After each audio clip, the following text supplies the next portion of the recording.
Megjöttünk a mai szálláshelyünkhöz, amit már napok óta figyelek, és nem volt elérhető. Valahogy ma megnéztem, és egy volt. Íme. Sziasztok! Üdv újra Lettországból! Az nem derült ki számomra, hogy hol a zuhanyzó.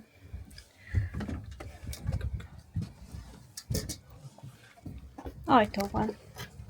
De Tibor majd most felfedezi, hogy mi hol van. És ez mit mondok, mi ez? Fürdő? Mosdó. De én nem tudom, hogy hol van a zuhany. Nincs zuhany?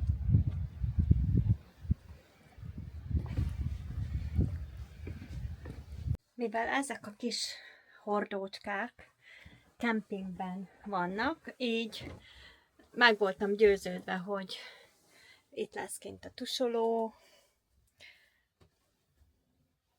ahogy illik. Aztán kiderült, hogy nincs semmi. Nénike elfelejtette mondani azt, hogy hétkor ő bezár, vele együtt bezár a zuhanyzó is. Így nincs más mód, mint megyünk a tengerbe, ami amúgy is meg lett volna, csak hogy hát utána zuhany is lett volna, de hát most így csak marad a tenger. Padunk, kis hordónk. És a Tibor már vágtat be. Ezen az úton használtuk először a drónt, és őszintén szólva annak is örülök, hogy egyáltalán rajta vagyok pár másodpercig a felvételen, és nem csak a tájat filmeztük véletlenül. Felszállt, repült, nem zuhant le, nem ment neki a fának, úgyhogy ezt is hatalmas sikernek könyveltük el. Menjél csak, nem hisz nekem a Tibor.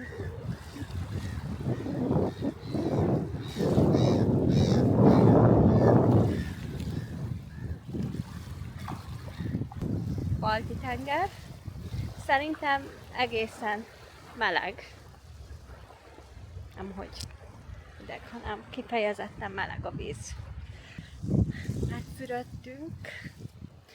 Egészen nagyon messzire be kell menni, hogy térdig érjen a víz. Úgyhogy le kellett huppanni. Itt azért látszik, hogy nem egy francia riviera. És mennyi kagylót ide hordott a hullám.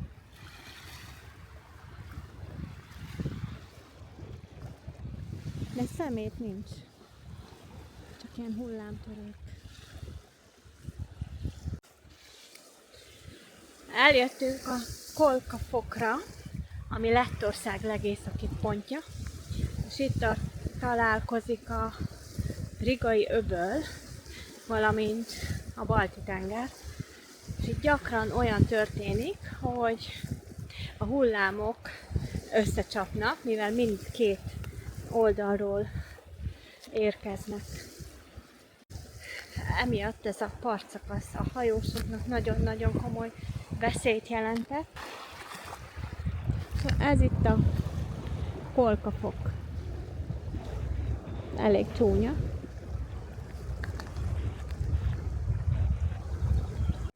Naplemente az ágyunkból. Most egy olyan helyen fogunk ebédelni Liepājában, ami nem turistáknak készült, hanem egy igazi helyi szocialista, kifőzde jellegű, amit posztszovjet helyettől sztolovajaként ismerünk. Igen.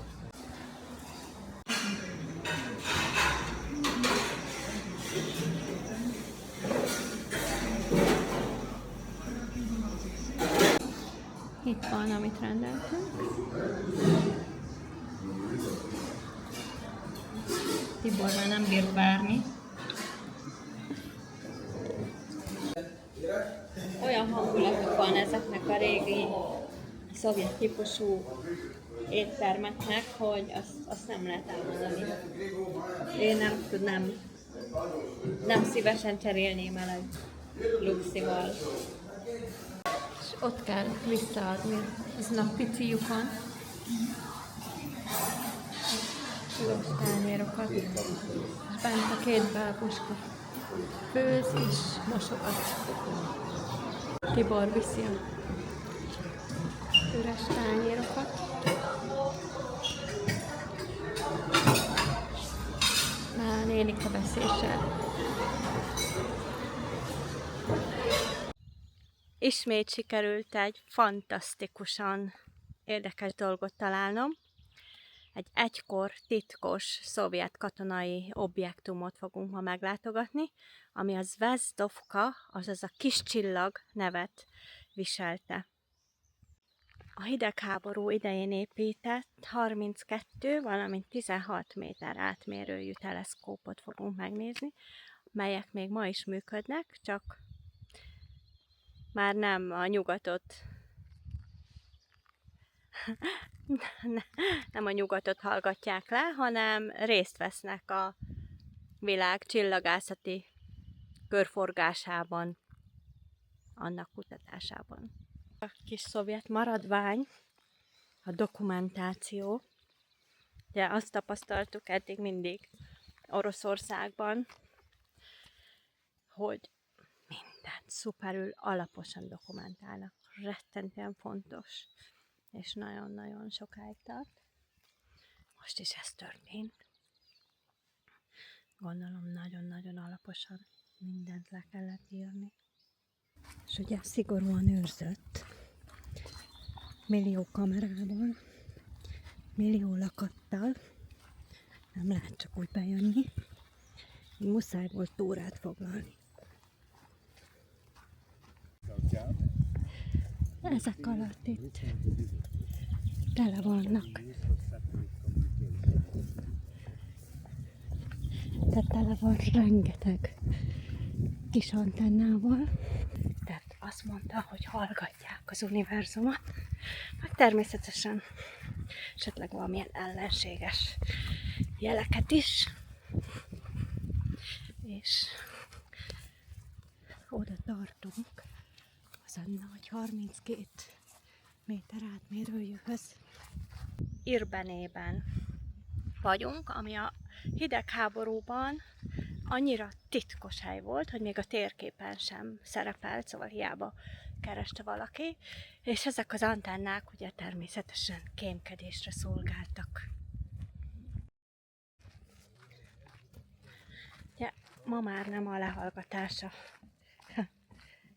a cél, hanem a több millió fényévre lévő galaxisok, valamint csillagok megfigyelése, és 2016-ban lett a világ úgymond megfigyelő láncának tagja.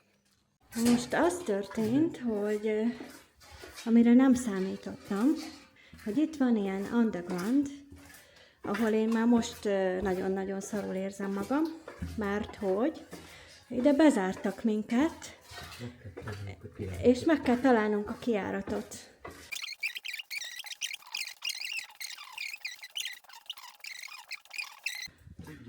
Ott már hallottam valami ajtót, benézett, hogy hol vagyunk szerintem. Szerencséje, már Tibor nem félhet, persze. De én klausztrofóbiás vagyok, a liftbe nem szeretek beszállni, és ide be vagyok egy szovjet betonbunkerbe csukva. Tibor meg itt kacag hátul.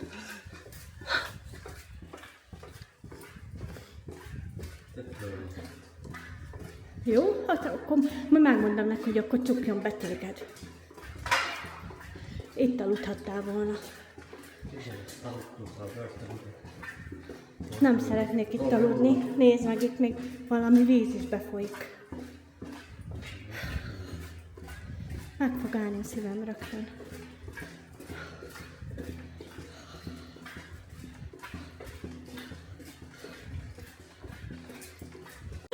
Megvan. Itt jöttünk ki. Itt várt szerencséje.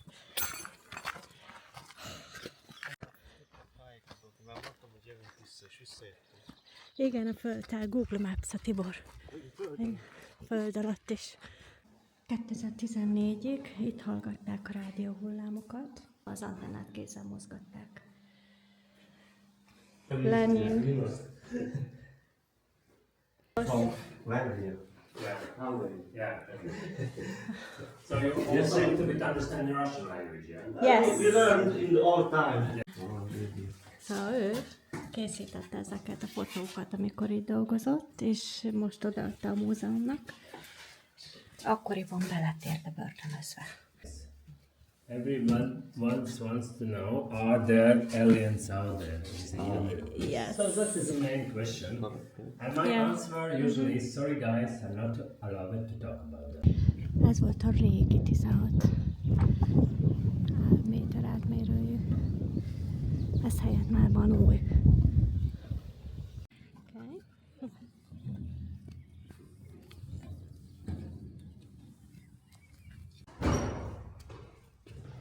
Jó kis szovjet lépcsőn megyünk le.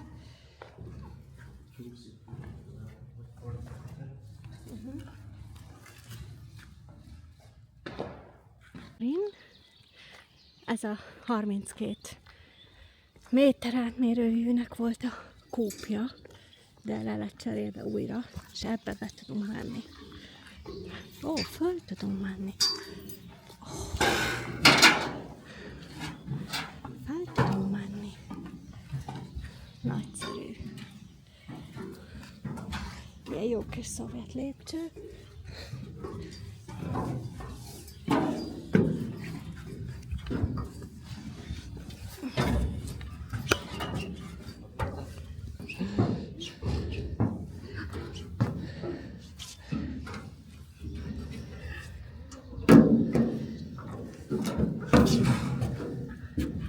Felmásztunk az antenna tetejére.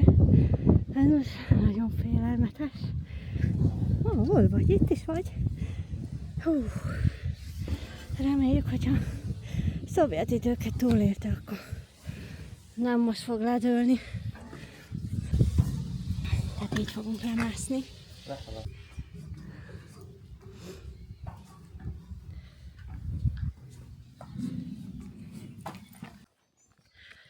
Itt ez a két ma is működő antenna olyan érzékenységet tud produkálni, mint hogyha már mind a működő 32 és a 16 méteres átmérőjű, mint hogyha egyetlen egy darab 100 méter átmérőjű kamera lenne.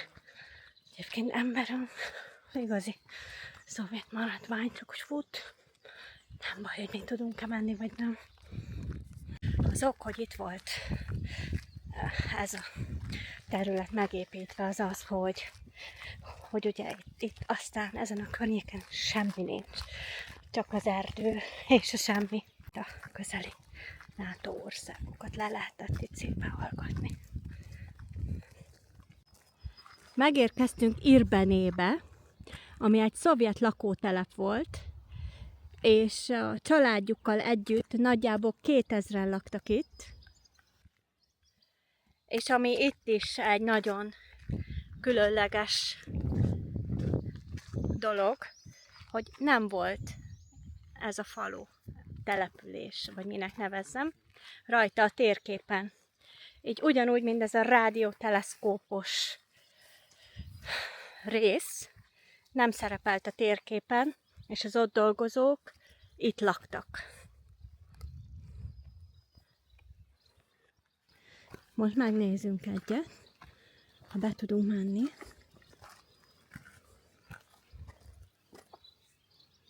Elég veszélyesnek tűnik, így.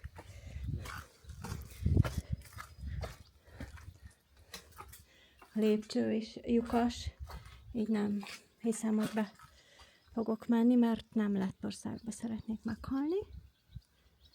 Ez apró mozaikokból van.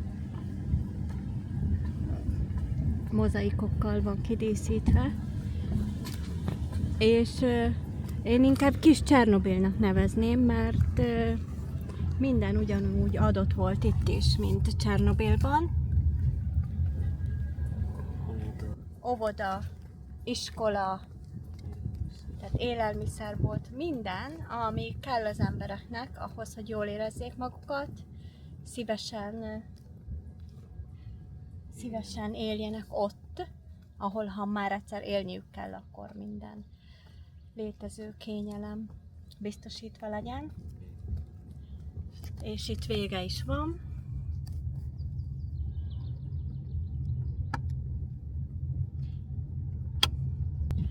Ezt egy picit hiányolom a szovjet korszakból, de csupán ezt, hogy az embereket úgy tekintették, hogy nem csak mind robot, és akkor mindent csinálj meg magadnak, hanem volt biztosítva néhány körülmény, mint például az, hogy óvoda nem csak délig a gyerekeknek, mint mai nap.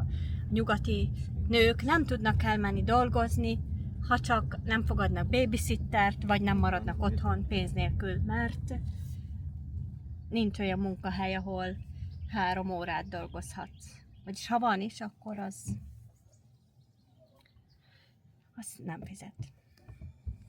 Nagyon érdekes kis városka, olyan, mint egy ilyen filmdíszlet lenne, nem? De nem tudom, az jutott az eszembe. Kicsit lehasznált falu. De amiért idejöttünk, az nagyon is nem lehasznált, hisz a Guinness rekordok könyvében is szerepel. Hát eljöttünk ide megnézni ezt a szőlőültetvényt, mert ez a világ legészakibb szőlőültetvénye.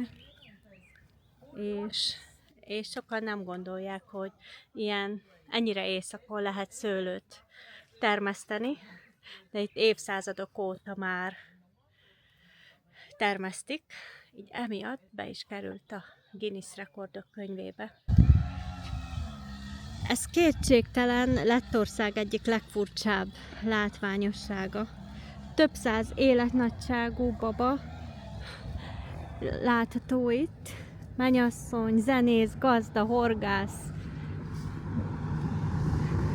És egy helyi asszony kezdte el évekkel ezelőtt. Van, aki nagyon viccesnek találja, van, aki pedig hátborzongatónak. Oh. Mi az? BMW? Tibor is ide beillik a babák közé. Megérkeztünk Lettország Hollywoodjába, a Cinevillába.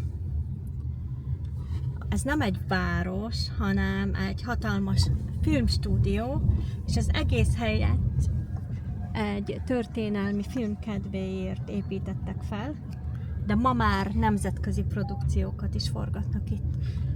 Így vesznek fel például egy svájci filmjelenetet. Jó, most épp ott öngyilkos lett egy hóember, de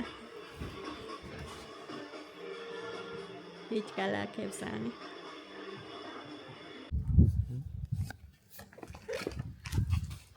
Lettország Hollywoodjában mindjárt meg itt halok. Itt szerintem a 20-as, 30-as években járunk.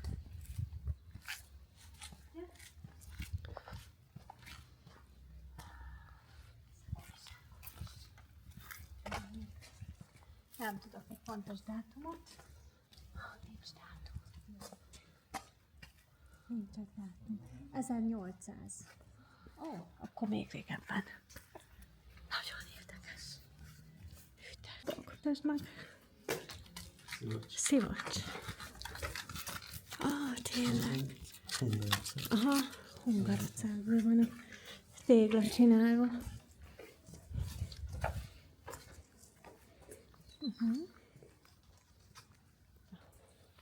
Ez lehet, hogy Nápoly lehetett. Ez szerintem annak a Dracula filmnek a kelléke. Szerintem a Dracula lány, amit itt készítettek, filmet, annak a kellékei voltak ezek. Nézd!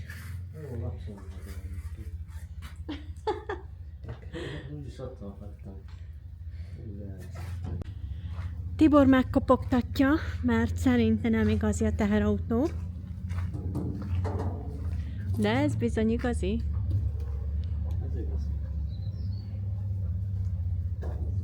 Ez is valószínűleg a Drakulás filmnek a kellékei voltak. Bár lehet, hogy abból többet is itt forgattak. De én egy sorozatról tudok, ami híres lett. Itt a temető, horrorfilm díszlet.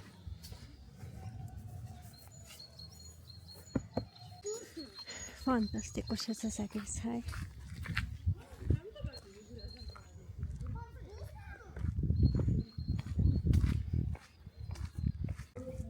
Ez itt épp Tallinn, csak hát nem a jelen időben. Az is kő? Kő. Régi észt történelmi filmet forgattak. Mi van itt? Semmi.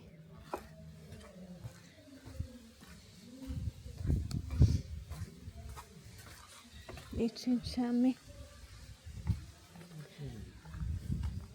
Hát régi városrész. Utolsó pillantás, van itt tankolóállomás, minden tejcsarnok.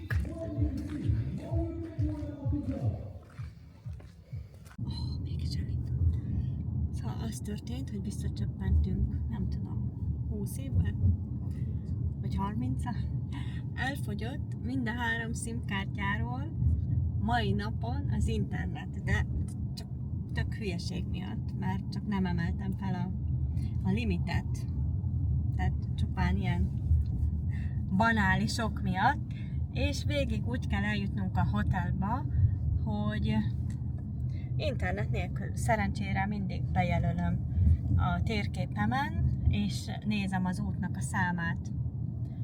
De azt most nem tudom, hogy mivel Jurmalába értünk, nem tudom, hogy kell kiejteni, Jurmala, vagy maradjon Jurmala. Itt van az entry fee, meg kell venni, mert a városban van belépődíj, és nekem le van töltve az applikáció a telefonomon, amivel parkolni tudok, és ide is meg tudom venni a belépőt, csak épp internet hiányában nem. Reméljük, hogy van angol, de nem látom, hogy lenne angol. Itt van az angol. ON 8405. Leellenőrzöd? ON? Igen. Oké. Okay. Ha tetszett a videóm, akkor lájkold, hype-old, iratkozz fel, és örülnék annak is, hogyha megosztanád. Köszönöm!